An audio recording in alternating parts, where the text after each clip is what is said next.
आपने मुझे एक और चीज़ याद करा दी, बहुत से लोग आजकल वेप इस्तेमाल कर रहे हैं। क्या वेप से भी शुगर हो सकती है? क्योंकि वेप के ऊपर जो पूरी डिटेल्स लिखी होती है ना, 3% निकोटीन है, फला इसमें फ्लेवर है, फला फ्रूट है, स्ट्रॉबेरी, वाटरमेलन, पता नहीं क्या, ब्ला ब्ला ब्ला ब्ला। क्या इससे भी शुगर हो सकती है? इसके लिए बताना ज़रूरी होगा कि diabetes is a part of a complex जिसको हम मेटाबॉलिक सिंड्रोम कहते हैं, और उसमें ये सिगरेट और वेप का बहुत रोल है। जो वेप है वो सिगरेट से भी ज़्यादा ख़तरनाक है। क्यों? क्योंकि ये बात बड़ी इंपॉर्टेंट है, क्योंकि सारे जो उसके फ्यूम्स हैं वो उनका जो मोलिकुलर वेट ऐसा है कि नीचे वो लंग्स की झिल्ली तक पहुँच रहे हैं, जो कि इवन सिगरेट स्मोक का नहीं बल्कि हुक्के बेचारे का तो सबसे कम जाता है। तो हुक्का सबसे अभी फिर भी बेहतर है क्योंकि पानी से गुड़ होके। हुक्का और शीशा सबसे लीस्ट के। डॉक्टर साहिबा ये तो शीशा तो हमने टॉप पे चढ़ा दिया था कि सबसे खतरनाक है, आप कह रही हैं सबसे लीस्ट है। जो मैं शीशा की बात नहीं कर रही, मैं पुराना हुक्के की बात कर रही, जो एक वो तम्बाकू सा रख के उसमें वो क्या था, विदाउट फ्लेवर वाला, केमिकल्स नहीं यूज होते थे, ठीक है ना। वो पानी में से गुड़ करता हुआ जो जाता था, वो बाबे बैठे होते थे गांव में चारपाइयों पे, गप्पें चल रही होती थी, एक बारी हर एक की को 15 मिनट बाद आ जाती थी बारी। वो एक सोशल सॉर्ट ऑफ, वो मैं ये नहीं कह रही कि वो लें और वो बहुत अच्छी चीज है, लेकिन मैं उसको मुझे तो बड़ा टेम्पटिंग लग रहा था। मेरी पर नानी पिया करती थी और हम छोटे होते ना चोरी उनके हुक्के से कश लगाते होते थे एंजॉय करने के लिए।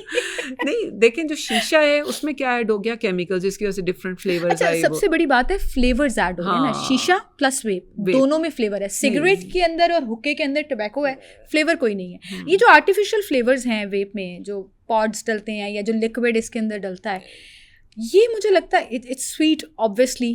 तो क्या मैं सिंपल डायरेक्ट आंसर की तरफ आऊंगी, क्या इससे आपको शुगर हो सकती है? नहीं, ये जो इसका जो स्वीट फ्लेवर आता है ना, ये जो केमिकल्स है ना, ये आपके उन रिसेप्टर्स पे एक्ट करते हैं टंग के, जो स्वीटनेस लेते हैं। यानी कि हमारे टंग के डिफरेंट हिस्से हैं, कुछ बिटर लेता है, कुछ सार लेता है, कुछ स्वीट लेता है, तो ये उस पे करते हैं। इसमें डायरेक्ट शुगर मेरा नहीं ख्याल होती है।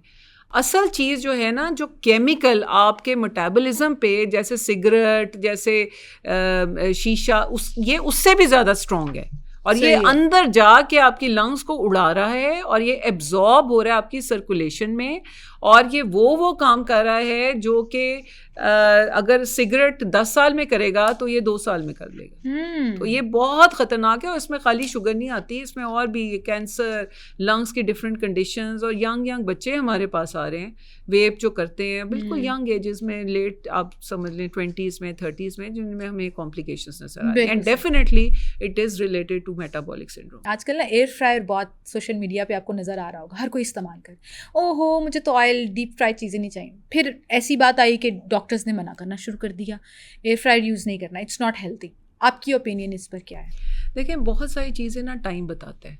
जैसे आप माइक्रोवेव भी ले लें, याद है आपको जब शुरू में माइक्रोवेव आया, हर कोई इस पे था, यूज़ करता था वो, फिर विद टाइम अब ये आना शुरू हो गया है कि माइक्रोवेव में ऐसे फूड चेंजेस आते हैं जिसका देखा गया, जिसको कहते हैं पोस्ट मार्केटिंग रिसर्च, यानी कि जब मार्केट में कोई भी चीज़ आ जाए उसके बाद फिर डेटा इकट्ठा होना शुरू होता है। सही है, ठीक है, फिर ईयर्स लगते हैं। लेकिन ये वाली बात ठीक नहीं थी कि माइक्रोवेव में खाना गर्म करने से उसके अंदर रेडिएशन आ जाती है। नहीं आती रेडिएशन।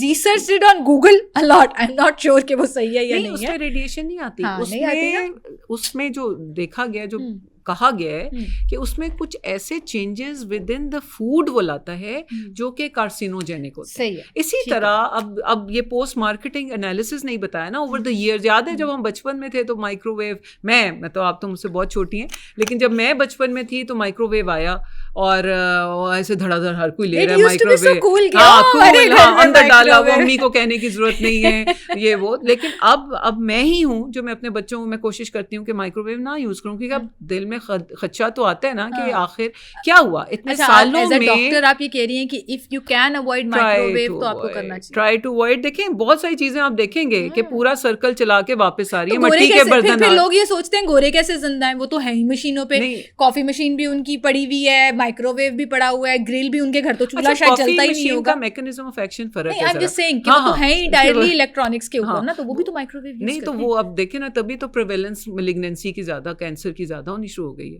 आप सोचें ये चीजें ना गोल चक्कर काट के वापस, अब आप देखेंगे रिसर्च कह रही है कि मिट्टी के बर्तन दोबारा आ रहे हैं और दे आर सेफर। और बाहर मेरी बहन बता रही थी, वो अमेरिका में होती है, तो कह रही थी कि न्यूयॉर्क में बाकायदा एक दुकान है जिसमें वही मिट्टी की कटोरी और वो ज़्यादा थोड़ी सी उसकी फिनिश ज़्यादा बेहतर है, लेकिन वो पता नहीं कितने डॉलर्स में कहती है। मैं वो जो बर्तन में तो हमने बचपन में रात होते हुए देखे, और ये खिलौनों के लिए हमारे मिट्टी के खिलौने आया करते थे। तो आप ये कह रही हैं कि बैक टू नेचर अब साइंस जो है वो खुद भी जा रहा है। हाँ, तो अब ये देखिए एयर फ्रायर का जो क्या है कि उसमें ऑयल नहीं लगता ना। कॉन्सेप्ट ये कि आपने उसके अंदर डाला, आपने हल्का सा बटर या बॉयल का एक हल्का सा छिट्टा डाला। लेकिन वो जो रिसर्चेस हैं ये कह रही हैं कि ये जो बहुत इंटेंस हीट है ना, ये कुछ केमिकल रिएक्शन ला रही है खाने के अंदर जो कि सेफ नहीं है। अच्छा, तो अब आप व्हाई नॉट कि आप वो सिंपल वो जो तवा जो होता था जो आप नॉन स्टिक भी ना यूज करें। आपने मेरे 50-60 हज़ार बचवा दिए हैं, क्योंकि मैं I was thinking about getting it, मैंने अभी तक नहीं लिया। एंड आई वाज लाइक बच्चों को नगेट्स देने हैं, लंच में अक्सर लोग करते हैं, नगेट्स देनी है, फ्राइज देनी है, तो बजाय इसके कि मैं उसको डीप फ्राई भी तो डॉक्टर मना करते हैं कि बिल्कुल डीप फ्राई नहीं होना चाहिए। तो आप क्या करें, बच्चों को सिखाएं ना, आप चिप्स की फॉर्म में आलू काटें, उसको करें स्टीम,